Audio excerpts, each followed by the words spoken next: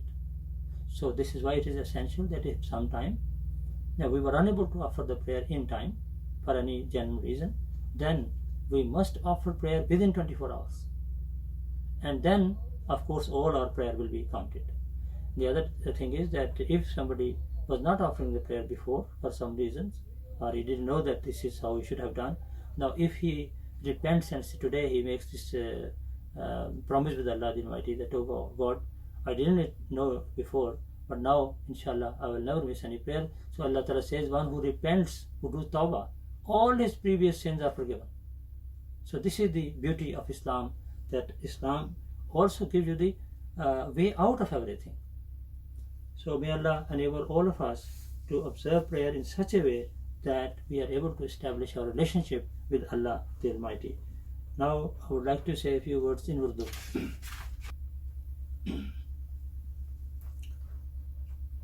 اعوذ باللہ من الشیطان الرجیم بسم اللہ الرحمن الرحیم. ابھی خاکسار نے قرآن شریف کی چند آیات جو شروع میں تلاوت کی تھی. یہ سورۃ البقرہ کی آیت نمبر 1 2 3 اور 4 ہے. ترجمہ یہ ہے، فرمایا بسم اللہ الرحمن الرحیم، اللہ تعالیٰ کے نام کے ساتھ جو رحمان اور رحیم ہے، یعنی بن مانگے دینے والا اور بار بار رحم کرنے والا ہے. الف لام میم، میں اللہ سب کچھ جاننے والا ہوں. آئی ایم اللہ، ان اللہ عالم کا یہ مخفف ہے الف لام میم، جس کا مطلب ہے کہ میں اللہ تعالیٰ سب سے زیادہ جاننے والا ہوں. آگے ہے ذالک الکتاب لا ریب فیہ، یہ وہ کتاب ہے جس میں کسی قسم کا کوئی شک نہیں. ہدی للمتقین، یہ متقیوں کے لیے ہدایت ہے. الذین یؤمنون بالغیب، وہ لوگ جو غیب پر ایمان لاتے ہیں. ویقیمون الصلاۃ، اور نماز قائم کرتے ہیں. ومما رزقناہم ینفقون، اور جو کچھ ہم نے انہیں دیا ہے اس میں سے خرچ کرتے رہتے ہیں. والذین یؤمنون بما انزل الیک، یہ 5ویں آیت ہے کہ وہ لوگ جو ایمان لاتے ہیں اس پر جو ہم نے تجھ پر نازل کیا ہے، یعنی حضرت صلی اللہ علیہ وسلم پر. وما انزل من قبلک، اور اس پر بھی جو اس سے پہلے نازل کیا، یعنی پہلی کتابوں پر بھی ایمان لاتے ہیں. وبالآخرۃ ہم یوقنون، اور آخرت پر بھی یقین رکھتے ہیں. اور فرمایا اولئک علی ھدی من ربہم، یہ وہ لوگ ہیں جو اللہ تعالیٰ کی طرف سے ہدایت جو آئی ہے اس پر قائم ہیں. واولئک هم المفلحون، اور یہ لوگ ضرور کامیاب ہوں. آج کے درس کا موضوع ہے نماز کی برکات. تو اس سلسلے میں سب سے پہلے تو میں یہ عرض کروں گا کہ قرآن شریف کی آیت 56 جو سورۃ عنکبوت کی ہے، 29ویں سورت اور 46ویں آیت، اس میں اللہ تعالیٰ فرماتا ہے ان الصلاۃ تنہی عن الفحشاء والمنکر، کہ نماز ہر قسم کی برائیوں سے بچاتی ہے، ہر قسم کی ناپسندیدہ چیزوں سے بچاتی ہے. تو نماز کا سب سے پہلا فائدہ تو یہ کہ اللہ تعالیٰ کی اپنے فضل سے توفیق عطا فرماتا ہے کہ ہم نیکی اور تقوی اختیار کریں اور بدیوں سے بچیں. اور دراصل تقوی کا مطلب یہی ہے کہ بدیوں سے بچنا اور نیکیاں اختیار کرنا. اور یہ وہ بات ہے جو حضرت اللہ تعالیٰ بن نصر عزیز خلیفۃ المسیح الخامس سید اللہ تعالیٰ بن نصر عزیز نے ابھی گزشتہ خطبہ جمعہ میں، جو کہ رمضان کا پہلا خطبہ جمعہ تھا، اس میں ارشاد فرمائی کہ رمضان کا مقصد بھی اللہ تعالیٰ نے یہی بتایا ہے، روزے کا مقصد کہ تقوی اختیار کیا جائے. اور تقوی کیا ہے؟ برائیوں سے بچنا اور نیکیاں اختیار کرنا. ایک مطلب یہ ہے، بہت سے مطلب ہیں اس کے. تو اب کس طرح یہ مطلب حاصل ہوگا کہ روزوں کے ساتھ ساتھ نمازیں بھی ادا کی جائیں. یہ نہیں کہ صرف روزے رکھے جائیں اور نمازوں کا کوئی فکر ہی نہ ہو. پھر دوسرا فائدہ جو یہاں بتایا گیا ہے قرآن شریف میں، وہ یہ ہے الا بذکر اللہ تطمئن القلوب، کہ سنو اللہ تعالیٰ کے ذکر کے ساتھ انسان کو تسکین قلب ملتی ہے، اطمینان قلب ملتا ہے. بس اگر کوئی چاہتا ہے کہ اس کو سکون قلب حاصل ہو، اگر کسی کو سکون قلب نہیں حاصل تو وہ نمازوں میں باقاعدہ ہو جائے. بلکہ سکون قلب کا نہ ہونے کا مطلب یہی ہے کہ وہ نمازوں میں کمزور ہے. اگر وہ نمازوں میں ٹھیک ہو جائیں، اللہ تعالیٰ کے فضل و کرم سے ان کو ضرور سکون قلب عطا ہوگا. پھر تیسرا فائدہ یہ بتایا گیا ہے کہ جو لوگ نمازوں میں باقاعدہ ہوں گے، اللہ تعالیٰ ان کے رزق میں بھی فراخی دے گا. چنانچہ یہ سورۃ النور جو ہے 24ویں سورت، اس کی 39ویں آیت میں اللہ تعالیٰ نے ان لوگوں کا ذکر کیا ہے جو نمازوں میں باقاعدہ ہوتے ہیں. فرمایا رجال لا تلہم تجارۃ ولا بیع عن ذکر اللہ واقام الصلاۃ وایتاء الزکوٰۃ، کہ وہ لوگ جن کو ان کی تجارتیں اور ان کی خرید و فروخت وہ اللہ تعالیٰ کے ذکر سے غافل نہیں کرتے، اور وہ نمازیں باقاعدگی سے ادا کرتے ہیں اور زکوٰتیں بھی دیتے ہیں، یعنی خدا کی راہ میں مال بھی خرچ کرتے ہیں. تو ایسے لوگوں کے متعلق آگے جا کے فرمایا ہے کہ واللہ یرزق من یشاء بغیر حساب، کہ اللہ تعالیٰ جن کو چاہتا ہے بغیر حساب رزق دیتا ہے. تو یہاں نمازوں اور اوصاف جن کا یہاں ذکر کیا گیا ہے، ان کا جو ان کی برکت بتائی گئی ہے وہ یہ ہے کہ اللہ تعالیٰ ایسے لوگوں کو بغیر یعنی بے حساب رزق دیتا ہے. بس اگر رزق بھی کی بھی تنگی ہے تو نمازوں میں باقاعدہ ہو جاؤ۔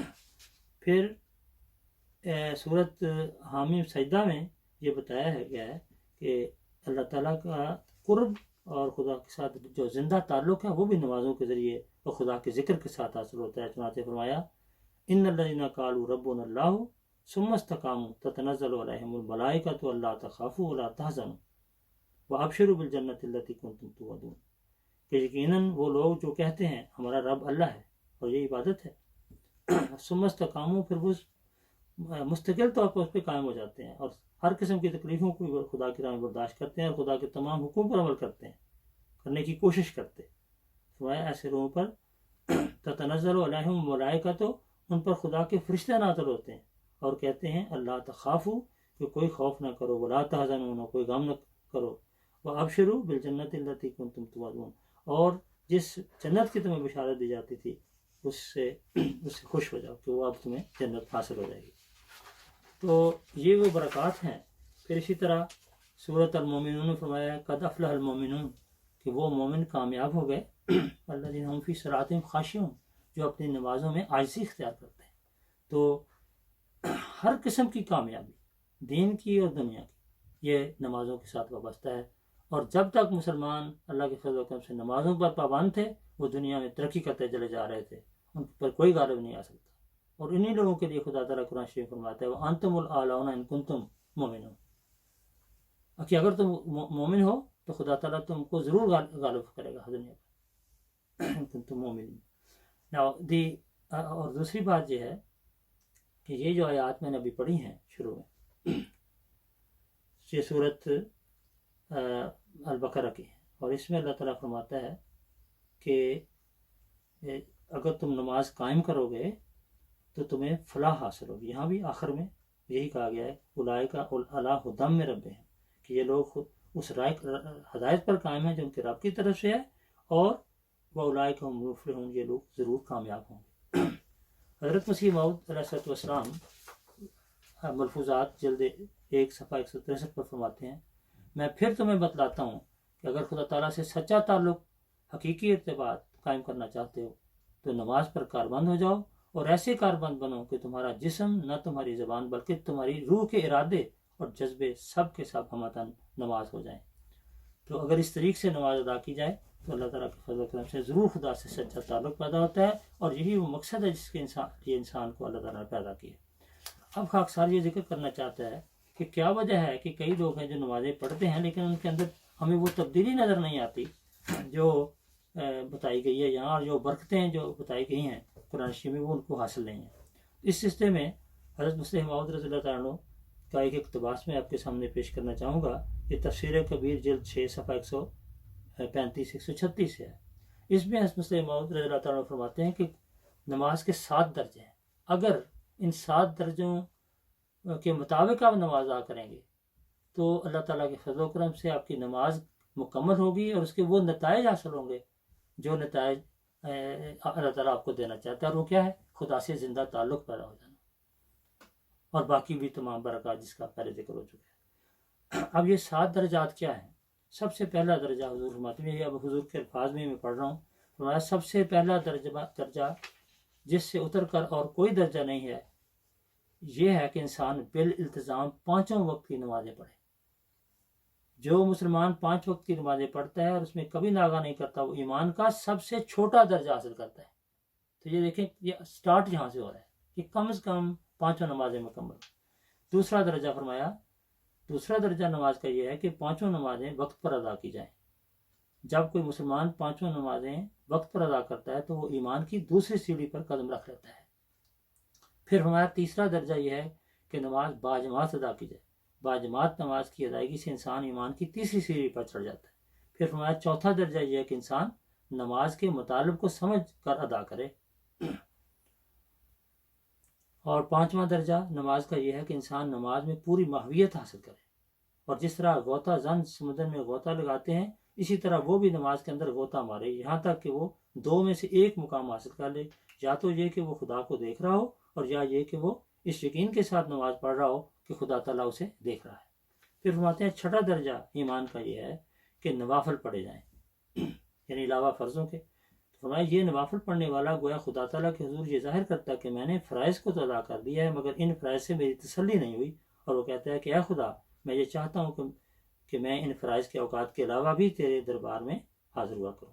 پھر فرماتے ہیں ساتواں درجہ ایمان کا یہ ہے، یہ ایمان کے 7 درجے ہیں، اس کے بغیر ایمان مکمل ہی نہیں ہوتا۔ تو فرمایا ساتواں درجہ ایمان کا یہ ہے کہ انسان نہ صرف 5 نمازیں اور نوافل ادا کرے یعنی دن کے اوقات میں، بلکہ رات کو بھی تہجد کی نماز پڑھے۔ یہ وہ 7 درجات ہیں جن سے نماز مکمل ہوتی ہے، اور ان درجات کو حاصل کرنے والے وہ لوگ ہوتے ہیں جن کے متعلق حدیث میں آتا ہے کہ خدا تعالیٰ رات کے وقت عرش سے اترتا ہے اور اس کے فرشتے پکارتے ہیں کہ اے میرے بندو، خدا تعالیٰ تمہیں ملنے کے لیے آیا ہے، اٹھو اور اس سے ملو۔ اور آگے حضور فرماتے ہیں جب تک کوئی شخص اپنی نمازوں کی اس رنگ میں حفاظت نہیں کرتا، اس وقت تک اس کا یہ امید کرنا کہ وہ اللہ تعالیٰ کو راضی کر لے گا ایک وہم سے زیادہ کچھ حقیقت نہیں رکھتا۔ اب جو سب سے پہلا درجہ ہے میں اس کے متعلق کچھ اور بات کہنا چاہتا ہوں کہ بھئی کم از کم 5 نمازیں مکمل۔ اس سلسلے میں بہت سے لوگ ہیں جو نمازیں پڑھتے ہیں، لیکن اگر جب پوچھا جائے کہ بتائیں کہ آپ نے کبھی کوئی نماز نہیں چھوڑی تو پھر سوچ میں پڑ جاتے ہیں۔ ایسے لوگوں کو یہ مسلم موعود رضی اللہ تعالیٰ کو یہ حوالہ یاد رکھنا چاہیے۔ یہ تفسیر کبیر جلد 1 صفحہ 104 سے ہے، اور اس میں حضور یہی آیات جو میں نے ابھی تلاوت کی تھی شروع میں، یقیمون الصلاۃ، جس میں نماز قائم کرنے کا ذکر ہے، اس کے متعلق فرماتے ہیں کہ نماز قائم کرنے کا کیا مطلب ہے۔ تو فرماتے ہیں کہ قامہ علی الامر کے معنی کسی چیز پر ہمیشہ قائم رہنے کے ہیں، بس یقیمون الصلاۃ کے یہ معنی ہوئے کہ نماز میں ناغہ نہیں کرتے، تو یہ مطلب ہے کوئی ناغہ نہ ہو۔ اور آگے فرماتے ہیں جو لوگ درمیان میں نمازیں چھوڑتے رہتے ہیں ان کی سب نمازیں ہی رد ہو جاتی ہیں۔ جو لوگ کبھی کبھی نمازیں چھوڑتے رہتے ہیں اور ان کی سب نمازیں رد ہو جاتی ہیں، گویا انہیں کبھی نماز پڑھی ہی نہیں۔ اب اس کا حل کیا ہے؟ ہو سکتا ہے کسی وقت کو آدمی کہے کہ نماز تو کسی وقت ہو سکتا ہے آگے پیچھے ہو جائے، تو کیا کریں؟ تو اس کا جواب شریعت میں یہ دیا گیا ہے کہ ہاں کسی وقت ممکن ہے کہ ایک آدمی کو دیر سے اٹھا ہے، اگرچہ ایسا ہونا نہیں چاہیے لیکن ہو سکتا ہے کسی وقت ایسی چیزیں ہو جائیں، تو فرمایا اگر کسی وجہ سے تمہاری نماز رہ جائے تو پھر جب بھی اٹھو نماز پڑھو، اور جب بھی یاد آئے نماز پڑھو۔ تو 24 گھنٹے کے اندر اندر نمازوں کو مکمل کرنا یہ لازمی بات ہے، لیکن یہ مطلب نہیں ہے کہ انسان عادت بنا لے بلا وجہ نمازیں جمع کرنے کی۔ نماز کو بلا وجہ جمع کرنا بھی درست نہیں، کیونکہ اسی لیے تو کہا گیا ہے کہ نماز وقت پر پڑھنا یہ دوسرا درجہ ہے، اس میں شامل ہے دوسری شرط۔ اچھا، اب یہاں میں یہ عرض کروں کہ یہ بھی ایک بات ہے کہ بعض لوگ سوچیں گے کہ بعض ہماری پیچھے نمازیں رہ گئی ہیں تو کیا کریں اب؟ اس کا جواب بھی شریعت نے یہ دیا ہے التائب من الذنب کمن لا ذنب لہ، کہ جس شخص نے توبہ کر لی تو اس کے پچھلے سارے گناہ معاف ہو گئے، اور وہ ایسا ہی جیسے اس نے کبھی گناہ کیا ہی نہیں۔ بس جو لوگ پہلے نمازیں اگر چھوڑتے رہیں، اگر آج سے وہ نمازیں باقاعدگی سے شروع کر دیں اور ان 7 درجوں کو حاصل کرنے کی کوشش کریں تو انشاءاللہ تعالیٰ ان کے پچھلے گناہ بھی معاف اور آئندہ بھی وہ برکتیں حاصل کر سکیں گے جن کا یہاں ابھی ذکر کیا گیا ہے۔ ایک دفعہ کا واقعہ بتاتا ہوں کہ یہاں بیت الفتوح میں ایک میٹنگ تھی، تو خدام کی میٹنگ تھی، اس میں نے حضرت مسلم موعود رضی اللہ عنہ کا یہ اقتباس بھی سنایا کہ جو لوگ درمیان میں نمازیں چھوڑتے رہتے ہیں ان کی سب نمازیں رد ہو جاتی ہیں۔ تو ایک خادم بعد میں میرے دفتر میں آئے اور مجھے کہنے لگے کہ آپ نے یہ حوالہ سنایا ہے، اور اس کو سن کر میں تو دہل گیا ہوں۔ کہتے ہیں میں پاکستان میں رہا ہوں اور جماعت کے بڑے کام کرتا رہا ہوں، غالباً ریجنل قائد اور اس طرح کے، اور فرمایا کہنے لگے کہ میں تو خود بھی نمازیں پڑھتا تھا، دوسرے لوگوں کو بھی نمازوں کے لیے کہتا تھا، لیکن کبھی یہ خیال نہیں آیا کہ اگر ایک بھی نماز رہ جائے تو پھر اس کا نتیجہ یہ نکلتا ہے کہ سب نمازیں رد ہو جاتی ہیں۔ اس لیے کاش میں اگر یہ حوالہ پہلے کہیں سن لیتا تو آپ میری نمازیں نہ رہتی۔